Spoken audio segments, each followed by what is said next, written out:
ADGP MR Ajith കുമാറിനെതിരെയുള്ള നിലപാട് കടുപ്പിച്ച CPI സർക്കാർ തീരുമാനമെടുക്കുമ്പോൾ CPIയുമായി ആലോചിക്കേണ്ടി വരുമെന്നും അല്ലാതെ മുന്നോട്ട് പോകാൻ കഴിയില്ലെന്നും സംസ്ഥാന സെക്രട്ടറി ബിനോയ് വിശ്വം പറഞ്ഞു. തൃശൂർ പൂരം വിവാദത്തിലും RSS കൂടിക്കാഴ്ചയിലും MR അജിത് കുമാറിനെതിരായ നിലപാടിൽ മാറ്റമില്ലെന്നും ബിനോയ് വിശ്വം വ്യക്തമാക്കി. അതിൽ CPI നിലപാട് വളരെ ഖണ്ഡിതമാണത്.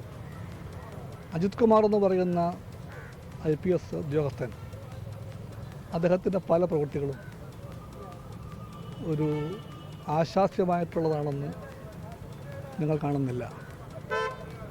പ്രത്യേകിച്ചും അദ്ദേഹത്തിൻ്റെ രണ്ട് നിലപാടുകൾ, ഒന്ന് ആവർത്തിച്ച് പോയി RSS നേതാക്കന്മാരെ കൂടിക്കണ്ട കാര്യം, അതൊരു ചെറിയ കാര്യമല്ല.